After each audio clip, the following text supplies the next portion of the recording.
No, I mean, we met as a coaching staff first, and then we went in the locker room, and it wasn't a lot of yelling and screaming or anything like that. We just needed to really digest and kind of take in what just happened. There was a lot of disappointment in the locker room. We fully anticipated playing a lot better than what we did, especially in that first half.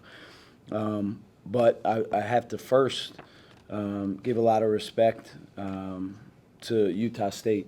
That's a good basketball team. They're physical. They play together, and they don't beat themselves. And so, as a coach, as hard as it is, I told our guys in the locker room, we need to learn from that. That's what it should look like. And we're fully capable of doing that. It's just a consistency, and that's what we're kind of searching for. I was proud of the team's fight, to be down 22 and to get it back to, I think, 7 at one point. And then, had a couple questionable just possessions offensively and didn't get key stops when we needed it to really give ourselves a chance late. But, I'm proud of the fight. We just need to improve. We need to get better. During that run, though, it seemed like Saba kind of had that moment that you guys have been waiting for. Is that something you think he can really expand on? Yeah, I mean, he's still developing, and unfortunately with big guys sometimes it takes a little bit longer. And, for him is just understanding what it looks like to play hard all the time, and he's shown flashes of it. He has every tool to work with. It's just a consistency part. But I was proud of him for continuing to play, and he made some good plays there during that run. And we're just going to, keep trying to get him better, and I'm confident that he will. And, Coach, you went to Justin Beaker in the second half. That's something that you don't normally do. What would you do? I was just trying to change the flow of the game. And I thought that Utah State was pretty comfortable in the half court.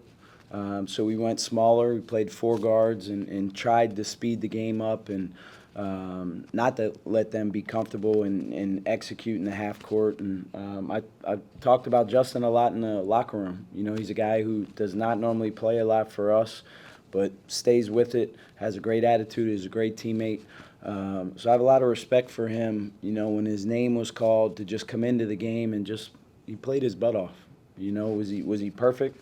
No, but his intentions are good and he played the right way. So I'm super proud of him, for what he did for our team. He was a big part of that run.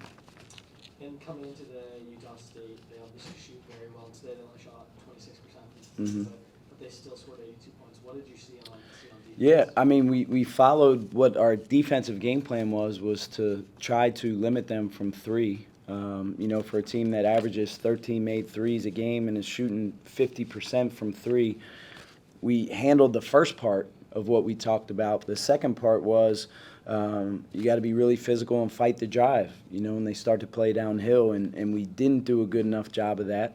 We weren't physical enough at the point of contact in the paint when they did get downhill. So I'm happy with the first part. I'm not happy with the second part of kind of what the game plan was. But again, as hard as it is, sometimes you have to learn from playing really good teams. And we will learn and get better from playing Utah State, and we'll be better Wednesday night when we play Merrimack. And Coach Julian's kind of been in a funk, I guess you could say, maybe all season. Kind of saw that tonight. What does he need to do, and what can you guys do? Yeah, I mean, not lose faith in himself, and I have all the faith in the world in him, and for a guy who has been an elite shooter over the course of his career, he can't let that define himself as a player, and that's what I continually talk to him about, and our staff talks to him about. He's a good basketball player. He's not defined by just making threes. And so he can't lose what makes him good. He can't stop defending. He can't stop being shot ready. And we're going to obviously stick with him, and I'm confident that he'll bounce out of or get out of the kind of the funk he's been in because it matters to him and he cares. So as hard as it is, I think he will, and I'm confident he'll bounce back. It was not the result you wanted, but especially Yeah, I mean, first thing I'll say is I'm very appreciative of our administration, of our athletic department for putting this event together. Um, you know, it's disappointing because we had a great crowd. I thought our crowd today was better than last year against Davidson. And to finally hear it, kind of the fans kind of get into the game when we cut it to 7, you know, kind of kick yourself and wish that we had played well from the jump, because I think it could have been a different game, you know, if the fans were into the game from the start. And we didn't play well enough in the first half to give them the chance to do that. So great opportunity to play in the NBA arena.